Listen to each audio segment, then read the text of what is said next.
autoridad experta y seria nos pone frente a la realidad de que los norteamericanos estamos emocionalmente fatigados, físicamente exhaustos y espiritualmente derrotados. La razón: el estrés. Los días son muy largos, las noches son muy cortas, y nos sentimos como en una competencia ratonil. Hay tanto por hacer y muy poco tiempo para hacerlo. Pero gracias a Dios hay esperanza. Y esa esperanza está aquí, en las páginas de la Biblia. Isaías, el príncipe de los profetas, bañó su pluma en dorada gloria.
Para escribir las palabras del verso 28, que lo comienza con una pregunta. ¿No has sabido? ¿No has oído que el Dios eterno es Jehová, el cual creó los confines de la tierra? No desfallece ni se fatiga con cansancio, y su entendimiento no hay quien lo alcance. ¿Qué es lo que está diciendo el profeta aquí? Está diciendo que Dios nunca se cansa, ni se queda perplejo, ni tira la toalla. Ahora miremos la promesa que encontramos en el verso 29. Él da fuerza al cansado y multiplica las fuerzas al que no tiene ninguna. Los muchachos se fatigan y se cansan. Los jóvenes flaquean y caen. El hecho de que usted sea joven no significa que es inmune al estrés. Y el verso 31 dice: pero los que esperan a Jehová tendrán nuevas fuerzas, levantarán alas como las águilas, correrán y no se cansarán, caminarán y no se fatigarán. Bien, pensemos en el problema del estrés, y eso lo encontramos en Isaías 40, los versos 28 y 29. En estos versículos se menciona a dos clases de personas. Por supuesto, la una es Dios Todopoderoso, el omnipotente, omnisciente y soberano Dios. Se le llama el Dios eterno, el creador de los confines de la tierra. No hay ninguno otro como Él. La otra persona somos todos nosotros. Estamos retratados en el verso 29. Él da esfuerzo al cansado y multiplica las fuerzas al que no tiene ningunas. Recuerde que estamos hablando del estrés. Ahora, ¿qué es el estrés? Estrés es el vacío que existe entre las demandas que ponen sobre nosotros y nuestra habilidad para cumplir con esas demandas. La diferencia entre esas demandas y nuestra habilidad es lo que se llama el factor estrés. En un lado tenemos las responsabilidades, las necesidades, las demandas y las oportunidades de la vida. En el otro lado tenemos todas las cosas que queremos hacer, deseamos hacer, tendremos que hacer y debemos hacer. Pero en otro lado tenemos todas las cosas de las cuales estamos muy conscientes hoy. Nuestra inhabilidad, nuestra debilidad, nuestra pecaminosidad, nuestra falta de conocimientos, nuestras fallas. Y decimos: yo quiero, yo debo, pero no puedo. Aquí están las oportunidades y necesidades. Allá las debilidades y fracasos. Y entre ellas hay un vacío. Ese vacío es el factor estrés. Es el abismo entre el debo hacerlo y no puedo hacerlo, el que nos abruma. Y todos nosotros somos vulnerables. ¿Es usted un ejecutivo? Leí de una compañía que contrató a un asesor gerencial porque la moral estaba por los suelos entre los ejecutivos de esa empresa. ¿Sabe lo que el asesor descubrió? Que 21 de los 22 ejecutivos de esa compañía sufrían de un estrés tan intenso que estaban causando enfermedades físicas como úlceras, alta presión, depresión. Pero escuche, no solo los ejecutivos sufren de estrés. Un obrero, una azafata, un mecánico, un minero, un carpintero, un ingeniero, un pastor, usted mismo puede sufrir de estrés. Y no tiene que ser ni adulto, ni viejo, ni joven. De hecho, muchos de nuestros jóvenes en la actualidad sufren de estrés. Y algunos tienen que darles medicamentos para que puedan enfrentar la vida diaria en sus colegios o universidades. Algo muy interesante está sucediendo en la actualidad. Cuando el último de los hijos abandona el hogar porque fue a estudiar a otra parte, o consiguió trabajo en otro lugar, o formó su propio hogar, los padres hablan del síndrome del nido vacío. Ahora, en cambio, y con inquietante frecuencia, se habla del nido reacolchonado. Muchos jóvenes adultos que se fueron para enfrentar la vida no han podido soportar tanta presión y han regresado al hogar. Y hay una proliferación de hogares destruidos, cuentas sin pagar, vidas asustadas, heridos emocionales, que deambulan por las calles, gente oprimida por el estrés, sufriendo de indigestión, úlceras, falta de aliento, dolores de cabeza, dolores musculares, fatiga, cansancio, aburrimiento, irritabilidad, falta de concentración, pérdida de memoria, insomnio, todo esto identificado bajo una sola palabra: estrés. Déjeme compartir con usted otro dato estadístico, sorprendente. No sé si es absolutamente cierto, pero si lo es inquietante. Del 75 al 90% de todas las visitas hechas a doctores de cuidados primarios el año pasado fueron por enfermedades relacionadas con el estrés. La gente solía ir a los gimnasios no para hacer físico-culturismo, sino primordialmente para bajar de peso. Ahora, los que administran estos negocios dicen que sus clientes van para ver si por medio del ejercicio pueden eliminar el estrés. El estrés es la razón por la que mucha gente se involucra en el yoga, escucha música de la nueva era y en toda clase de cosas negativas. Y cuando una persona padece de estrés, no puede gozar de la vida y es especialmente vulnerable a los ataques de Satanás. En el capítulo 25 del libro de Deuteronomio leemos que hubo un rey llamado Amalek, quien atacó la retaguardia del pueblo de Israel cuando estaba cruzando el desierto. Amalek aniquiló a los que estaban retrasados, débiles, desanimados y cansados. Cuando usted está estresado, tendrá horrendos argumentos en su casa por la más mínima cosa. Lo más insignificante será motivo para argüir. Las irritaciones se irán acumulando cuando está bajo estrés. Y eso, amigo, no es ficción, es la realidad. Pero deseo que vean no solo el problema del estrés, sino también la provisión de suficiencia. Quiero que sepa que Dios no le ha dejado sin su ayuda. Veamos lo que dice Isaías 40:31. Pero los que esperan a Jehová tendrán nuevas fuerzas, levantarán alas como las águilas, correrán y no se cansarán, caminarán y no se fatigarán. Esta es una hermosa promesa. Por favor, escúcheme atentamente. No es un pecado el padecer de estrés, pero sí es un pecado el no utilizar la ayuda que está completamente disponible para usted. Esta es una de las más estupendas promesas en toda la Biblia. Permítame repetirla. Pero los que esperan a Jehová tendrán nuevas fuerzas, levantarán alas como las águilas, correrán y no se cansarán, caminarán y no se fatigarán. Note que aquí hay tres promesas distintas. Primero, habla de la habilidad de volar, de levantarse por sobre los tiempos difíciles de la vida, y usa el ejemplo del águila. ¿Sabía usted que a las águilas les gustan las tormentas? Cuando los rigores de la vida se hacen presentes, cuando llegan las tormentas, cuando vienen las dificultades y adversidades de la vida, necesitamos ser como las águilas. Las águilas esperan la tormenta.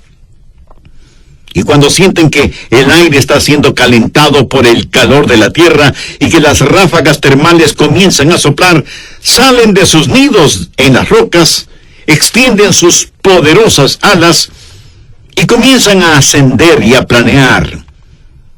Y mientras más rápido sople el viento, volarán más y más alto. Todos nosotros tenemos tormentas, enfrentamos adversidades y necesitamos aprender lo que las águilas nos enseñan. Las águilas han aprendido que aquello que causa que otras aves no puedan volar, de alguna manera es provechoso para ellas. Porque cuando esas ráfagas termales llegan, en primer lugar pueden volar más alto. No podrían volar tan alto si no hubiera tormentas. En segundo lugar, pueden ver mucho más lejos. Y en tercer lugar, pueden volar más velozmente. En algún lugar leí que las águilas pueden volar normalmente a 75 kilómetros por hora, pero en una ráfaga de la tormenta pueden alcanzar hasta 150 kilómetros por hora. Y tienen una vista increíble. Pueden mirar directamente al sol gracias a una especie de lentes protectores que tienen sobre sus ojos. Un águila puede estar en su nido y ve a lo lejos la formación de nubes de tormenta o las ráfagas termales que se levantan del suelo. Y cuando llega el momento, con serena elegancia se eleva con el viento a más de 100 kilómetros por hora y mirando nítidamente todo lo que le rodea, está verdaderamente disfrutando de la vida. De paso, ¿sabe cómo esa águila aprendió esto? A lo mejor a usted no le gusten estas lecciones de vuelo. Anote al margen Deuteronomio 32:11. Es una maravillosa lección. Dice, como el águila que excita su nidada, revolotea sobre sus pollos, extiende sus alas, los toma, los lleva sobre sus plumas. ¿Qué significa esto? Un águila construye su nido. Y yo he visto nidos de águilas. Son enormes. Y los construyen muy fuertes, con ramas y todo lo que puedan encontrar. Pero luego usan sus propias plumas para que el piso sea suave y acolchonado para sus polluelos. Y vuelan por todo lado buscando gusanos, culebras, ratones y hasta pescados para alimentar a sus aguiluchos. Pero un día la mamá águila decide que es tiempo de que sus hijos aprendan a volar. Así que en el nido comienza a revolotear sobre sus pollos, tal y como lo dice en Deuteronomio, creando incomodidad para los pequeños. Un pastor alguna vez dijo, Señor, estoy construyendo mi nido. Por favor, pon una espina en él. Esa águila continúa batiendo sus alas más y más fuerte, forzando a los pollitos a ir hasta el borde del nido. Y desde ahí, ellos miran hacia abajo, donde no hay nada más que duras y filosas rocas. Y me imagino que uno de ellos dirá, si es que las águilas hablan, mamá, ¿estás segura de lo que estás haciendo? Ella finalmente le da un suave empujón, y ese aguilucho comienza a caer al vacío, gritando desesperadamente, ¡nunca ha volado antes! Mamá águila se lanza en picada, Y a pocos metros de que su hijo se estrelle en las rocas, ella extiende sus alas y recibe a su pequeño que se aferra a sus plumas. Ella retorna al nido y repite el mismo procedimiento una y otra vez, hasta que un día el polluelo por instinto extiende sus alas y hay una ráfaga de aire y él empieza a mover sus alitas, primero lentamente, y descubre que puede volar. Muchos de nosotros a veces pensamos que Dios es cruel, cuando en verdad Él es bondadoso. Escuché una historia realmente admirable. Jennifer Johnson una noche regresaba a su casa, manejando. Había neblina y llovía, y ya estaba oscureciendo. Estaba en un sector de la ciudad por la cual no le gustaba pasar. De pronto su carro se detiene y se da cuenta que es por falta de gasolina. Se disgusta con ella misma porque se había olvidado de poner gasolina en su carro. Miró alrededor de ella y lo único que vio fueron bodegas y cercas metálicas. Y pensó, oh no, ya está oscuro. ¿Habrá algún restaurante o farmacia por aquí cerca? No había nada. De hecho, casi no había luces en la calle, y se consoló pensando, bueno, en algún momento asomará un carro de la policía. Y comenzó a orar para que Dios le ayudara. De pronto sus temores tomaron forma. Vio venir por la mitad de la calle a un hombre corpulento, dirigiéndose hacia ella. Y ella dijo, oh, querido Dios, cuídame, protégeme. Y se deslizó hacia abajo en su asiento con la esperanza de que el hombre no la viera. Pero él vino directamente al carro, miró y comenzó a golpear suavemente la ventana, haciéndole señas para que bajara el vidrio. Ella le gritó, ¡aléjese de mí, aléjese de mí! Parecía que él estaba diciendo algo, pero no podía escucharle, porque estaba gritando desesperadamente. Y entonces se le ocurrió hacer sonar el pito o la bocina de su carro. Y ahí estuvo pitando y gritando por un largo rato. Después de algunos minutos, el hombre dio media vuelta y se fue. Y ella suspiró diciendo, gracias, Señor. Pero momentos más tarde, vio venir nuevamente al hombre, pero esta vez traía una barra de hierro en sus manos. Se acercó al carro y dijo algo. Ella gritó y volvió a hacer sonar el pito. Él rompió la ventana con la barra de hierro, metió su mano y quitó el seguro de la puerta. Ella se deslizó hacia el otro lado del asiento, pero él estiró su brazo, la agarró y empezó a sacarla del carro. Ella le dio una patada en la cara y él comenzó a sangrar por la nariz, pero la sacó del carro. La alejó unos cuantos metros de ahí y la soltó. Ella se quedó sorprendida, no sabiendo qué hacer, pero lista para pelear. De pronto escuchó un ruido y vio una luz. El piso en donde ella estaba comenzó a temblar, y vio que un tren venía a toda velocidad hacia su carro, destrozándolo por completo. El hombre del cual ella tuvo tanto temor fue el que le salvó la vida. Su carro se había quedado sin gasolina justo en medio de las rieles del tren. Muchas veces vemos las cosas y pensamos que son las peores cosas que nos han pasado. Espero que usted nunca tenga que pasar por una experiencia como la de Jennifer Johnson. Pero a veces usted no puede decir lo que está pasando solo por las apariencias exteriores. Así, las tormentas de la vida que le llegan, creamos, aún sin darnos cuenta, otros problemas que acentúa el estrés. Ni siquiera pensamos en Dios. Y nos decimos que la solución debe estar en algún medicamento o que será bueno buscar la ayuda de algún psicólogo o psiquiatra. Amiga, amigo, ¿qué hace usted cuando padece de estrés? ¿Es Dios su primera opción o es la última? ¿Ha aprendido usted a esperar en Dios? Cuando esperamos en Jehová seremos capaces de volar, a pesar de los rigores de la vida. Pero no solo seremos capaces de volar, sino que seremos capaces de correr sin cansarnos. En el capítulo 8 del libro de los Hechos, leemos la historia de Felipe y el etíope eunuco. Este eunuco necesitaba del Señor. Dios le ordenó a Felipe que se acercara al carro de este funcionario de la reina de Candace. Y me imagino que Felipe algo habrá tenido que correr para alcanzar y subirse al carro. Dios le dio a Felipe una oportunidad sobre ruedas. Hay los rigores de la vida y hay la vertiginosidad de la vida. Y necesitamos ser como atletas en competencia para hacer lo que tenemos que hacer.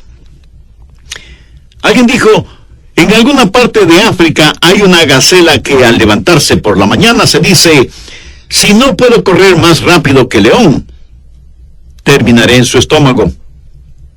Y en ese mismo lugar del África hay un león que piensa, si no puedo correr más rápido que la gacela más lenta, me moriré de hambre.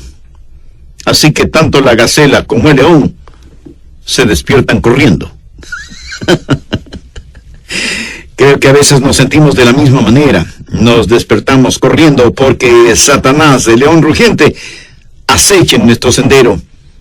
¿De dónde vamos a obtener la fortaleza para volar como águilas?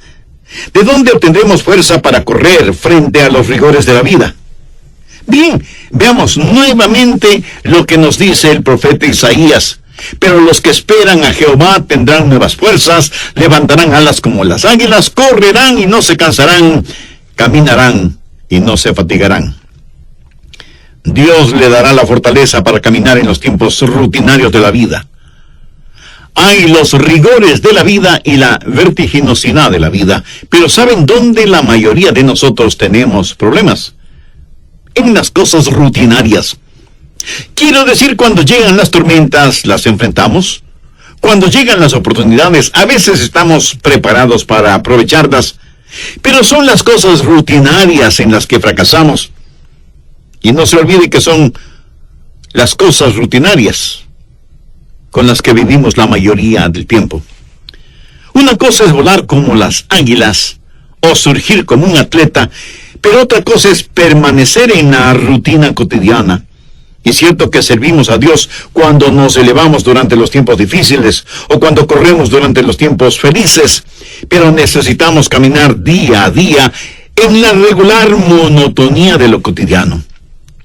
Y es en esta área de la vida en donde fracasamos.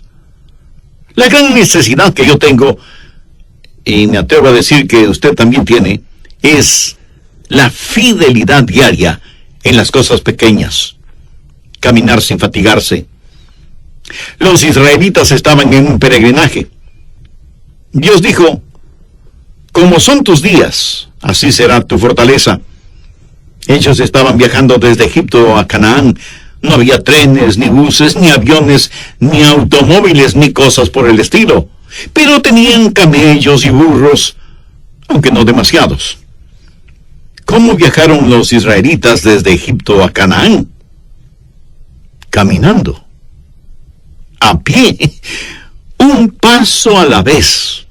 Había ríos, valles, montañas, dificultades geográficas, animales salvajes, toda clase de peligros, pero ellos tuvieron que caminar durante el día y muchas veces durante la noche. Caminar y caminar. La epístola a los Efesios habla de los lugares celestiales, pero por lo menos 7 veces menciona que la vida cristiana es un caminar diario. ¿Sabe usted lo que es la victoria? Algunos me dirán, pastor, para usted victoria es cuando predica y la gente se salva. Otro dirá, victoria es cuando tenemos una gran campaña para alcanzar alguna meta. Siento desilusionarles, eso no es victoria. Permítame decirle lo que personalmente considero que es victoria. Es el desayunar juntos como familia. Es vestir y preparar a los hijos para que vayan a la escuela. Es tener salud para ir al trabajo. Es limpiar la casa, aunque no esperemos visitas. Es el estudio bíblico diario y el tiempo devocional y el tiempo de oración. Victoria es el ser dulce con su cónyuge, cariñoso con los hijos, servicial con el prójimo. Victoria es ser la misma persona en la casa, en la oficina o en la calle, en días buenos o malos, fríos o calurosos, con lluvia o con sol. Así es la vida cristiana cotidiana. Déjeme compartir con usted un secreto a voces. Si usted es un genuino cristiano en su hogar, puede serlo en cualquier lugar. Pero si usted no es un genuino cristiano en su hogar, usted fracasará en cualquier otro lugar como cristiano. Y no faltará quien pregunte, entonces, ¿qué hace Dios por nosotros? Bueno, en tiempos de adversidad nos ayuda a levantarnos como águilas. En tiempos de oportunidad nos ayuda a correr como atletas. Pero en tiempos de necesidad tenemos que ir día a día. Gracias a Dios por los rigores de la vida y gracias a Dios por la vertiginosidad de la vida. Pero amigo, no se olvide de la rutina de la vida. Las cosas diarias de la vida que necesitamos aprender y cómo obtener la victoria sobre el factor estrés. Necesitamos aprender a tener aguante, resistencia. Leí de un caracol que comenzó a subir por un árbol de manzanas. Y usted sabe que los caracoles se mueven muy lentamente. De entre la corteza del árbol salió un gusano que le dijo al caracol, no necesitas subir más, aún no hay manzanas. Y el caracol le respondió, para cuando llegue allá arriba, seguro que las habrá. Mi amigo, nadie puede dar más que un paso a la vez, día a día. Manténgase caminando. Bien, he hablado acerca del problema y de la provisión. Permítame ahora enfocar el asunto de la promesa, porque entenderla es elemental en este asunto, ya que habrá alguno que me diga, bueno, pastor, eso no me dará ningún resultado. Amigo, espere un instante antes de decir eso. ¿Cuál es la promesa? Isaías 40:31. Pero los que esperan a Jehová tendrán nuevas fuerzas. Y esta promesa tiene una provisión. Usted debe esperar a Jehová para que su fuerza se renueve. La palabra renovar en hebreo es la palabra chalaf. Y literalmente significa cambiar o intercambiar. La vida cristiana no es solo una vida cambiada, es también una vida intercambiada.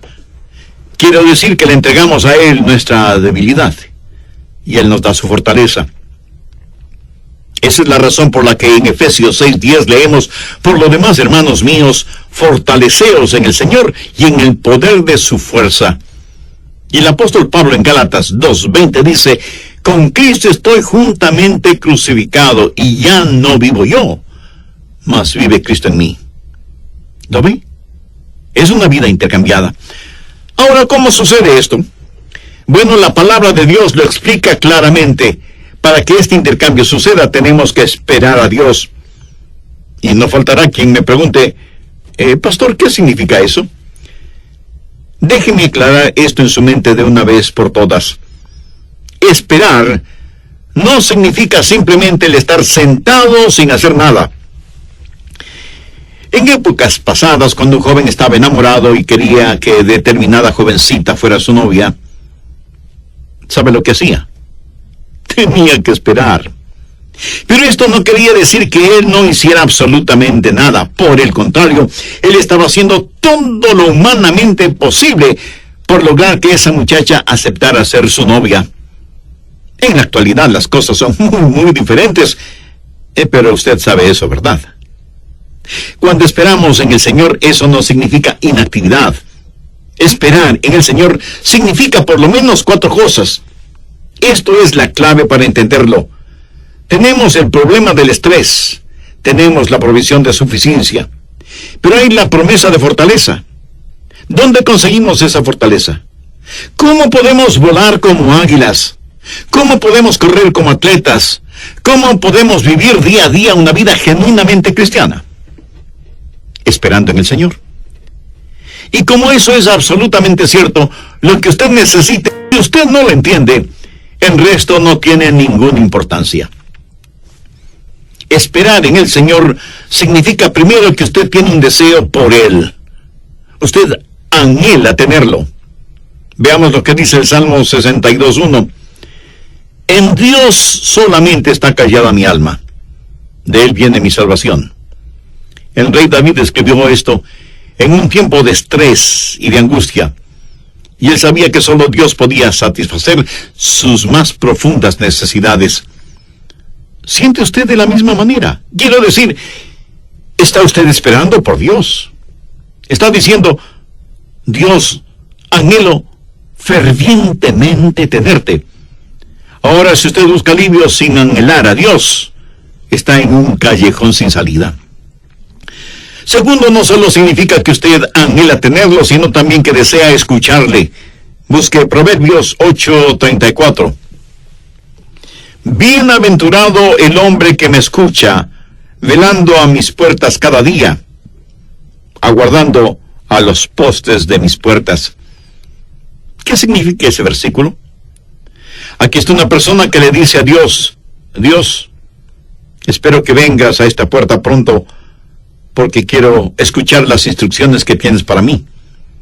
Estoy esperando aquí, Señor, para que me hables. ¿Sabe de lo que este proverbio está hablando? Habla de un tiempo de quietud, de su tiempo a solas con Dios, de estar, por así decirlo, diariamente a sus puertas. Bienaventurado el hombre que me escucha, velando a mis puertas cada día, aguardando los postes de mis puertas. ¿Hace usted eso? Si no lo hace, no me diga que esto no le da resultado. Usted tiene que saber esperar en el Señor. Eso significa anhelar tenerlo. Eso quiere decir estar deseoso de escuchar su voz para obedecerla. ¿Ha conseguido Dios su atención? Leí una historia muy interesante relacionada con el tiempo de la Gran Depresión. De paso, le diré que yo nací en medio de la Gran Depresión, cuando era muy difícil el conseguir trabajo, cualquier clase de trabajo. Un hombre que era telegrafista vio el anuncio del trabajo que él sabía hacerlo. Muy emocionado se fue para solicitar ese trabajo. Cuando llegó al lugar, la sala de espera estaba completamente llena de personas que deseaban ser entrevistadas para ese trabajo. Él pensó que no tendría ninguna oportunidad porque muchos habían llegado antes que él, pero de todas maneras se sentó a esperar. Después de un rato, él escuchó suaves golpecitos en la puerta de una oficina. Puso mucha atención a esos insistentes golpecitos. Después de un minuto se levantó y entró en la oficina de donde provenían los golpes. Dijo algunas palabras y cuando salió tenía una gran sonrisa en su rostro y dijo, conseguí el trabajo. Los demás quedaron asombrados. ¿Cómo que conseguiste el trabajo? Nosotros estuvimos antes que tú. Y él les dijo, yo estuve escuchando unos golpecitos en esa puerta. Eran letras en código Morse que decían, si usted puede entender estos golpecitos, el trabajo es suyo. Entre de inmediato en esta oficina. Excelente.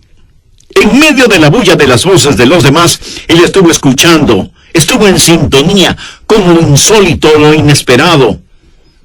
Así hay personas que están en sintonía con Dios, mientras otras no lo están. ¿Qué significa esperar en Dios? Significa anhelar tenerlo, desear escuchar su voz, pero también significa algo más, significa contemplarle, mirarle.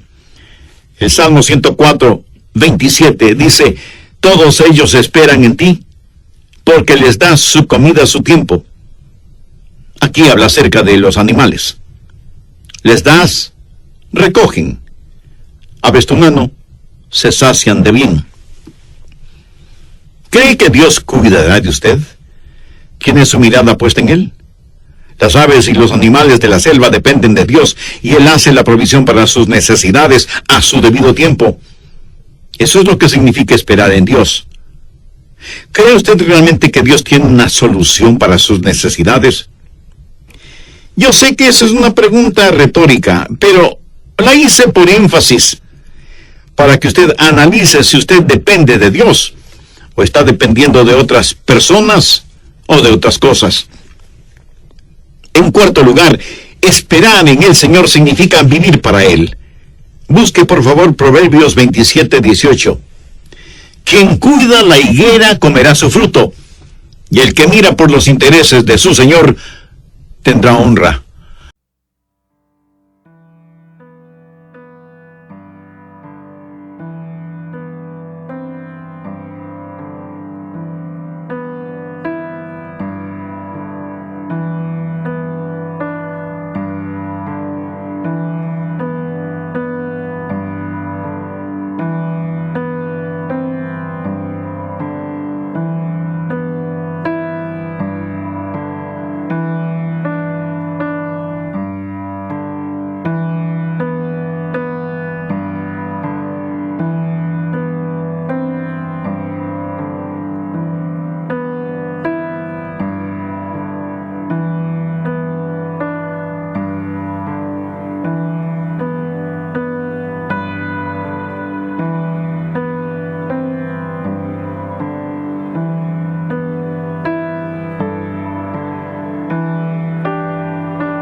será su camarero o camarera, y como tal, desea servirle bien. Quien cuida la higuera comerá su fruto, y el que mira por los intereses de su señor tendrá honra. ¿Quiere que Dios le dé fuerzas para poder volar como las águilas? ¿Desea que Dios cambie la debilidad suya por fortaleza de él, para que pueda correr como un atleta? ¿Quiere que Dios penetre en usted con su poder para que día tras día tras día usted pueda caminar sin fatigarse? Ahora permítame hacer una pregunta muy importante. ¿Por qué Dios debería darle más fortaleza si lo que usted va a hacer es servir al diablo? El esperar en el Señor significa anhelarle a Él, escucharle a Él, mirarle a Él y vivir para Él. Basado en la palabra de Dios, le puedo asegurar que si usted espera en Dios, Él renovará sus fuerzas. Y ese vacío que usted siente ahí, o sea, todas las cosas que debe hacer, y todas sus debilidades, frustraciones e inhabilidades, por acá, ese vacío será removido cuando Dios llene su nada con su todo y le inyecte la fuerza para que aprenda a esperar en Él. Y por favor, no diga que eso no da resultado si es que no lo ha tratado todavía. No diga que esto no sirve, porque si lo dice, sabe lo que está haciendo. Está diciendo que Dios es mentiroso, porque es Dios mismo quien dice, cuando esperamos en Él, nuestras fuerzas serán renovadas. ¿Sabe por qué he compartido este mensaje con usted? Porque